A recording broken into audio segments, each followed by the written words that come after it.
So this afternoon's programme kicks off.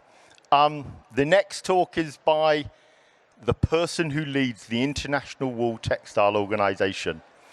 Danela's going to go into detail about things which I still haven't got my head around. Every time I look at wool, I find out something new.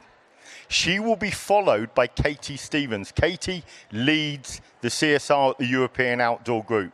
The European Outdoor Group's quite interesting in that they don't have a separate sustainability department. They have integrated it through the whole company, and they have specific specialists looking at more projects to come in. But I want to hand over the stage to Danela, and please keep us on our toes.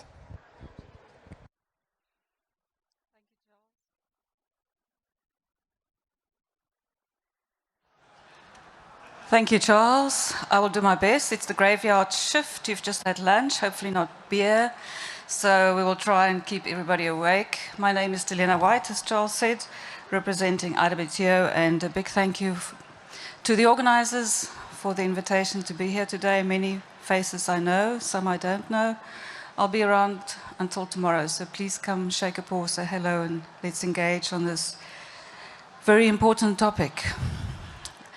So, July, let's just make sure, there we go. July 2023 was the hottest month ever recorded on planet Earth. And the scientists are telling us that this will be our new normal in 5 years to come.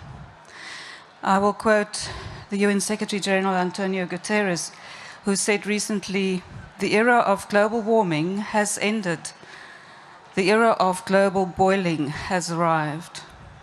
Fossil fuel profits and climate inaction are unacceptable.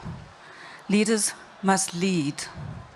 We need to stop oil and gas expansion and focus on renewable resources.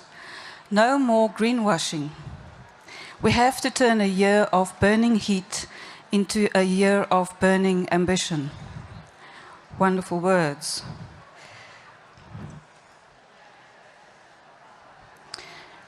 Experts and advocates widely agree that we are now producing more waste than we can manage. Microplastics are polluting the oceans, our bodies, and scientists in China have just told us that they found it in the hearts of people going for heart surgery. It's a frightening thought. A man called Rob Greenfield recently decided to wear every piece of trash that he was creating in 30 days. And at the end of the month, he ended up wearing 60 kilograms of his own trash. The average American now produces 2.2 kilograms of trash every day. And here in Europe, we are wearing our garments approximately 7 to 8 times only. And we discard 11 kilograms of textiles every year. We've become a very wasteful generation. Researchers from the University of Virginia determined that consumers are considering recycling as a get-out-of-jail-free card. When they asked them to list the famous mantra, reduce, reuse, and recycle, 78% got it wrong and said recycling is the most effective method to get rid of our waste. Getting recycling out of kilter is one thing, but the downstream effects are devastating, as microplastics from consumer waste and textiles are polluting our oceans, land masses, and bodies. But more importantly, greenhouse gases from production of all this stuff and then recycling the same stuff again keep throttling our planet. The European Commission has proclaimed that fast fashion is out of fashion and warned consumers to stop using their clothing as throwaway items. The Substantiating Green Claims Directive was published in March this year and aims to rid consumers of the current greenwashing practices so rife on the high street. The Commission clearly has its work cut out. Inditex recently reported that they've put 10% more garments on the market in 2022 than the year before. H&M have promised their shareholders that they will double sales by 2030. They aim to achieve this, and I quote, by investing in technology, their supply chain, renewable energy, and sustainable materials. Numerous consumer protection agencies across the globe, including Norway, the UK, and the Netherlands, have recently stepped up their involvement in the fashion arena and have issued fines or warnings to various retailers. This is a global first and is clearly an attempt to forewarn consumers of false environmental claims being made by the retailers involved. The authorities warned against making consumer-facing claims based on inaccurate data and issued guidelines on how consumers should be better informed about the shortcomings of the current textile rating tools. Sustainable textiles is starting to sound like an oxymoron, something we are grasping at to maintain our current overproduction models and keep our shareholders engaged. Clothing and textile production has doubled over the past 15 years. This trend was clearly supported by using low-cost, low-quality polyester fibers used to produce low-cost, low-quality garments, and aimed at that throwaway model that the European Commissioner referred to.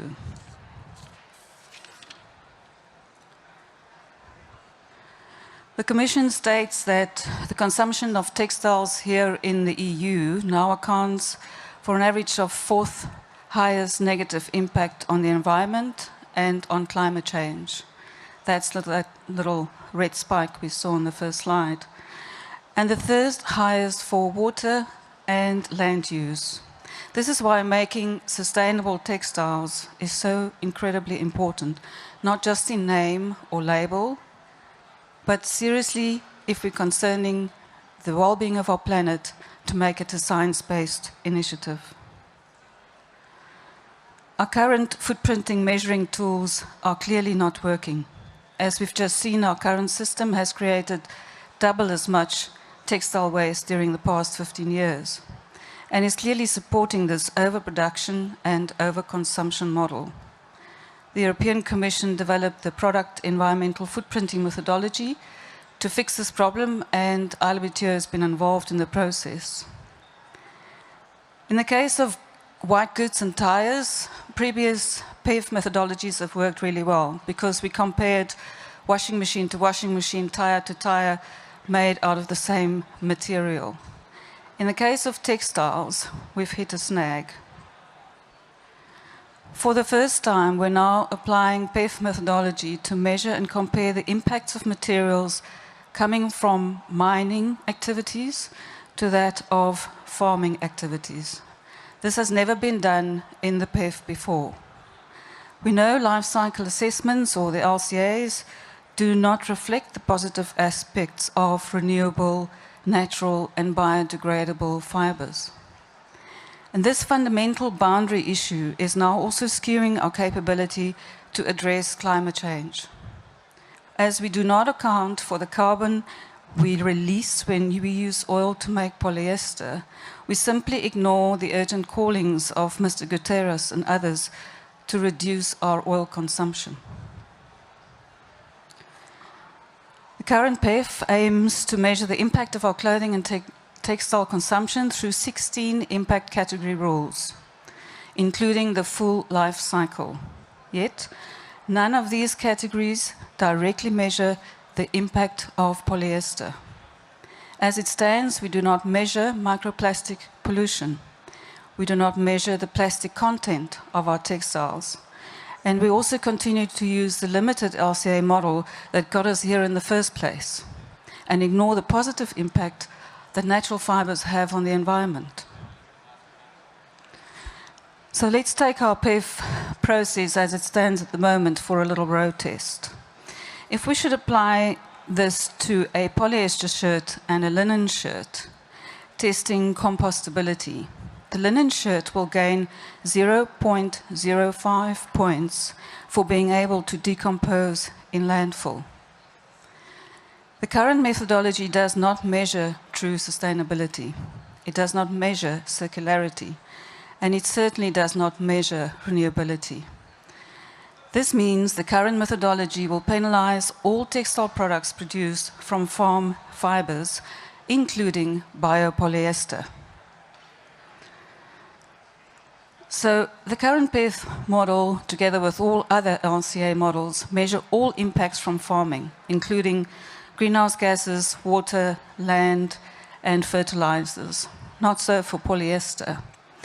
We take the wool coming from the wool as free of any carbon impacts. Again, we count all the impacts used to produce the crop in the case of a biopoly, and we end up with a material that uses 60% more land, 27 times more water, and emits double as much greenhouse gas as we currently attribute to the oil. According to this model, which is the current PEF, bio-based polyesters are dead in the water. And oil-based polyesters is the sustainable way to proceed. Something is clearly off with our method. Currently, in the PEF, we are debating the biggest limitations of the current PEF methodology. We've just heard about durability, and that's what we are talking about at the moment in the product lifetime discussions. If we consider the warning from the Commissioner to not use our textiles like throwaway razors, surely our footprinting methodology should reflect that.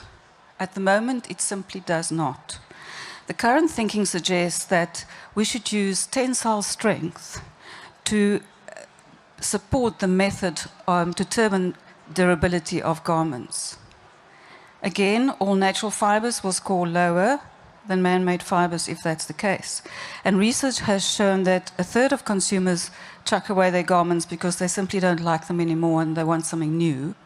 A third says it doesn't fit anymore, because that happens.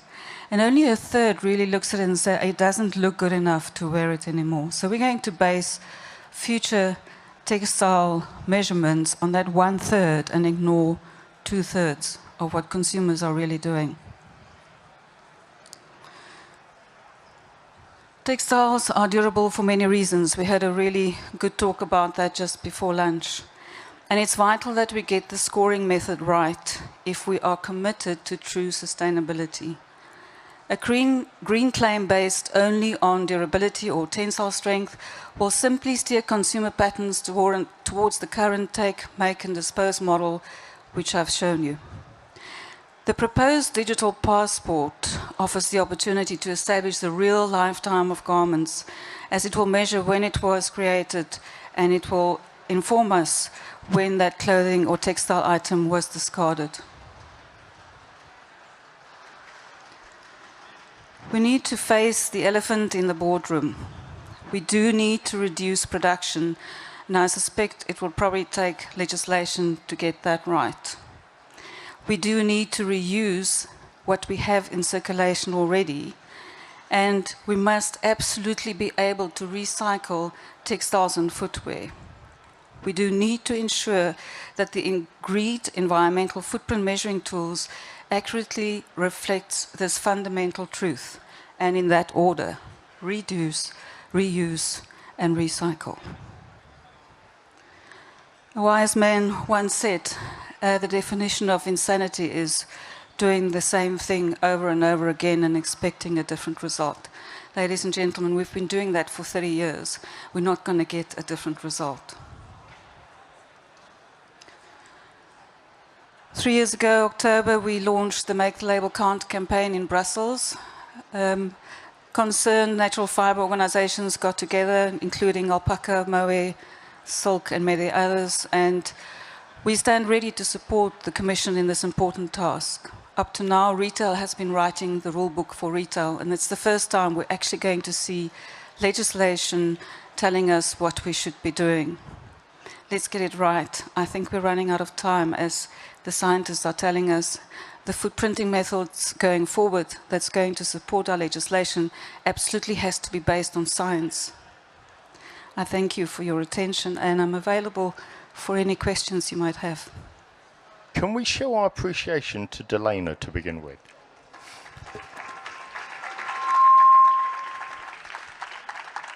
Now, I don't want to make it too big a thing. Danela heads the IWTO, which is one of those organizations that I look to for leadership.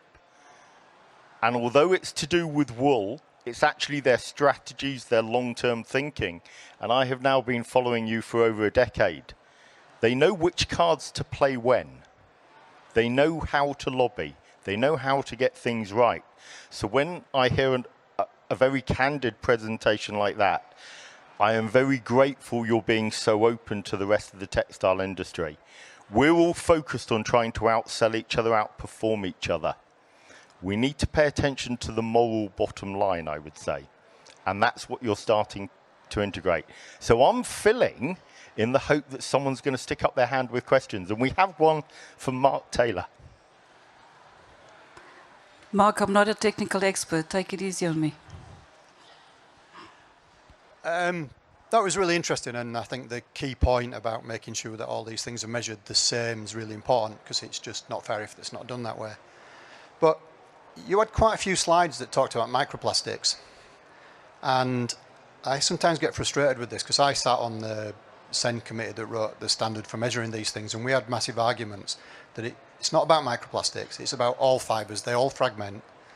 And if you look at all the latest research, 80% of the fibres in the environment are cellulosic. They're not polyester, they're not nylon, and they're not biodegrading, so they're sitting in the bottom of the ocean as fibres, and we're just ignoring them, and we're just pointing the finger at plastic all the time and saying plastic, plastic. And some of the studies even remove the non-plastic ones. You've got to read really carefully to find out what it is they're saying. So I read one yesterday, they've found a cave that's been sealed for 40 years or something, and it's got microplastics inside. But they didn't talk about other fibres. Hull University, they looked at fibres in the air, and they talked about the massive numbers of polyester fibres that they'd found. But it was only in a little paragraph where it talked about the non-synthetic fibres that were 80% of the sample set, and 72% of those were cellulosic. So there's far more cellulose in the environment than there is polyester, but we just ignore it. And just put some context on this, cotton is natural, so is asbestos. There is a disease called bassinosis that people who used to work in cotton mills caught and died of from breathing cotton fibres. There's no known disease like that for polyester. Now, I'm not defending polyester. I just don't like the fact that we demonise one fibre over another. And if we're honest, unless we reduce consumption massively, we need synthetic fibres because we can't replace them with any natural fibres. Cotton production hasn't increased in many years. Wool production can't be increased, so we need them. And there are certain product types around this area here as well where if it's not synthetic, it's not going to work. So let's not demonise them, but let's be sensible about things. Sorry. I'm with you on that. Can I ask the technical team to go back to my slide? Whilst Elena's doing that, I want to actually come back to Mark. Mark actually sits on top of some really interesting research. He's sad enough, he has dug up the outflow pipe of a sewage works to measure how many fibres there were. And you've measured synthetic, you've measured cellulosic. Mark, tell us how many keratin fibres or how much wool fibre there was when you dug up the outflow pipe. People don't find wool in the ocean. It's not there. We think we know why, but nobody's ever proved it definitely yet. But I don't know if you know, if you wash your wool garments in the wrong detergent, they'll dissolve because the enzymes will eat it. Now, unfortunately for you in Europe, you can't buy non-biological detergents, and it's the enzymes in the biological detergents that eat wool. So you should be using pure soap with your wool or wool-safe soaps. In the UK, because of weird things that happened in the 80s, we have a special type of detergent that has no enzymes in. But 3 different soap manufacturers have told me they only sell that in the UK and Ireland. So what I'm bringing to mind is actually in defence of wool, there is no wool adding to the fibre fragmentation problem. But I think it's right Mark brings it up. But fortunately, Danela, you've got the trump card. It doesn't apply to you. Okay, let's look beyond that. So we have microfibers, and we have within the microfibers microplastics. So as Mark says, all garments right here as we move and talk. Sorry, Danela.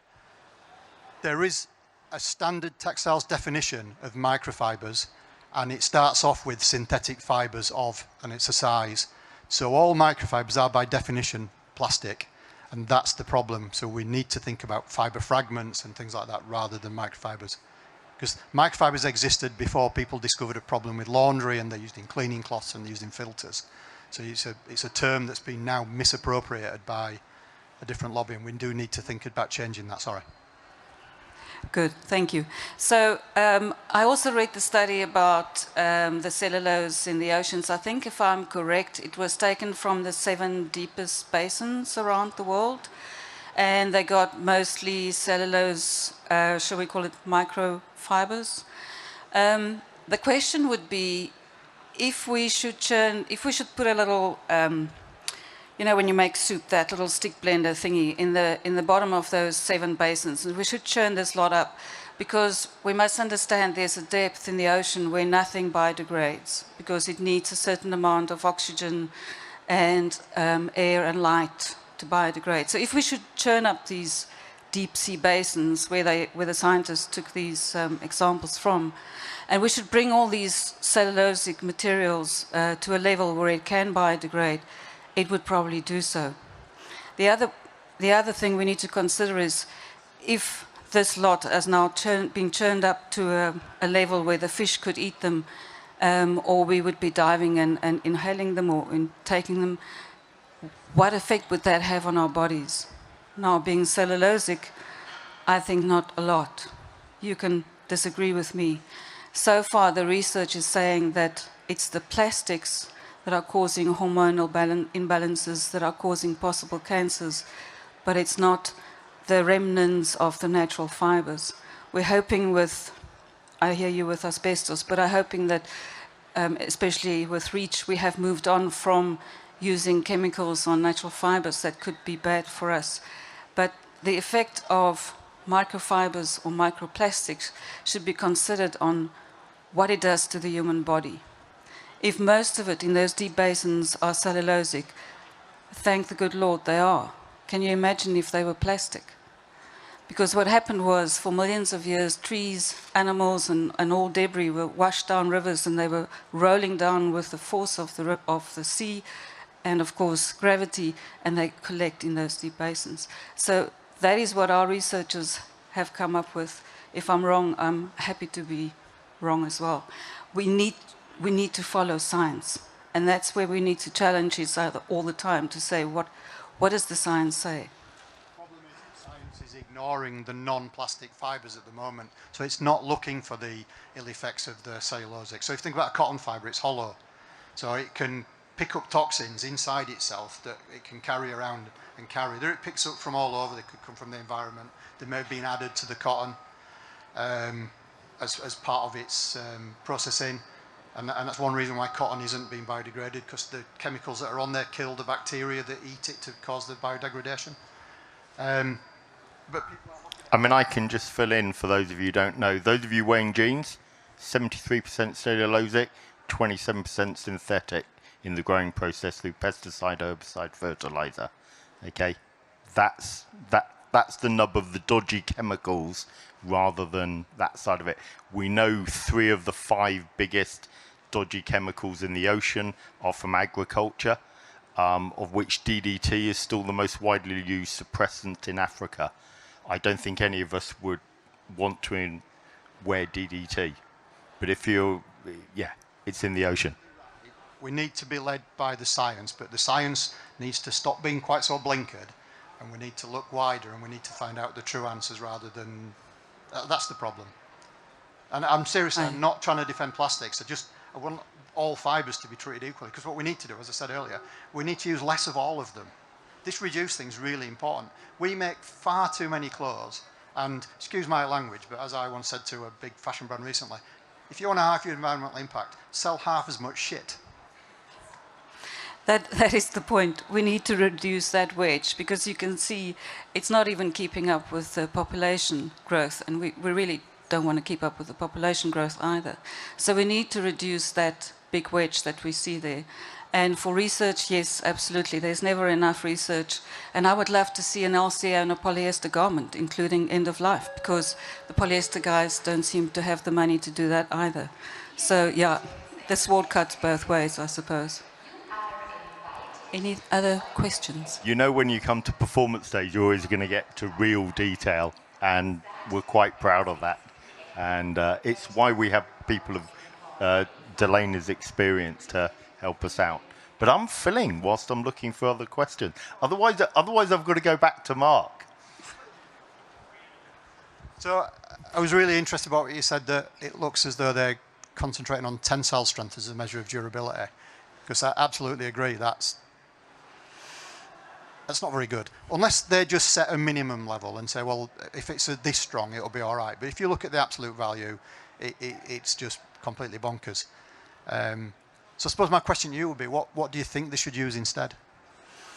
I think we are rushing the process. I think sustainability is the youngest science on the planet. I don't think sustainability is any older than 10 years, quite frankly, with proper peer-reviewed, published science on the matter. I think our leaders are under pressure to deal with this huge climate crisis we're facing. We've been ignoring the scientists since the 1950s when they said if we keep pumping oil at this rate, we're going to increase the temperature on the planet by 2 degrees. That was ignored in the 50s. It's still ignored today. So our leaders have a knee-jerk reaction to what's now happening around them. The PEF is certainly not complete, and I think until we have a good oversight of, and I'm hoping the digital passport will give us that, until we have really good sound data on what people do with their garments and why they discard them, to just go with a simple tensile strength test in this method is just unacceptable. We have to do better. We have to say, oh, this is good enough. Or what I always hear is, oh, that is too complicated. We can't go there. Nobody will understand that. Or the consumer doesn't care. Let's not bore them with so much information. I'm so tired of that. So I don't know if you were here for our session earlier, but and we didn't show it for jeans, but when we did our durability testing on jeans, tensile strength is something like the 4th or the 5th most important factor. It really isn't. So you're absolutely right. And the biggest problem is they'll rush it and they'll get it wrong, and then it'll be impossible to change. That's the problem. It takes so long to change. We've been dealing with these other footprinting methods now for more than 10 years, and that's where it got us. So are we going to take that and put it into legislation? Can you imagine how long it will take us to get out of that? Delena, I'm looking for other arms. I'm not seeing them go up. Can I ask you a question? And I know this is really specific. I am seeing the product environmental footprint audit. I'm seeing the EIA from France. I'm seeing Worldly's HIG. And they're not making sense to me from what I understand. It's depressing to think we're going to go to, well, legislation is what PEFs are going to be. What better vision can we have beyond it? Because I don't want to be depressed by what's happening in the short term. The IWTO has been very good at inspiring me to think better. How can we get wool to have a truer value? And here I have to be realistic. As we stand here today, wool is 1% of textiles used globally. As Mark said, with climate change and land use, we have very few options of increasing that. Although coming from South Africa, I arrived in Europe and I see green grass and green grass and green grass, and I see no wool sheep. So I believe there's a lot of potential to have more wool production, but that's a different point, and I can engage you on that for hours. So we need to really come back to making consumers aware that they have to keep what they have for longer, and that we have been spoiled. And I was in manufacturing in South Africa. We were making the cheapest jean as fast as possible. That's what we all do. And we're on this circular path to the bottom, getting the cheapest one out as quickly as possible. This terrible, terrible hamster wheel that we've been caught in. And consumers have been spoiled by cheap textiles. If you think about what in relation with inflation, what we paid for a wool coat 30 years ago, what we pay for it now, is crazy. We've just reduced the price of textiles, and therefore consumers see it as throwaway items. You buy a T-shirt, you buy a throwaway razor, and you chuck them both in the bin. I mean, it's like Mark said, in the UK they think they don't have to wash a Primark item, they rather throw it away. That is what we've managed to tell our consumers with these incredibly cheap textiles we've been putting in front of them. And all I can do is ask you, as responsible textile fundis walking around this lovely fair, consider what you put on the market. Consider what you tell your consumer. Consider how we're going to educate the consumer to get out of this mess. Because quite frankly, it is our children that's going to deal with this planet. They're already telling us the baby boomers have had cheap fuel, cheap textiles, cheap electricity, and they're going to pay the price. They won't even be able to buy a house, my child tells me. So what do we want to leave the next generation? Do I have an answer, Charles? I don't know. We just need to be more responsible. I'm really quite concerned because in my local supermarket, there's security tags on razor blades, but not on clothing. But I'm filling for questions. But look, Delena's given a magnificent presentation. She's made us dream of better. She's also been subjected to some very precise questioning. Can I ask you all to show your appreciation for Danela, please?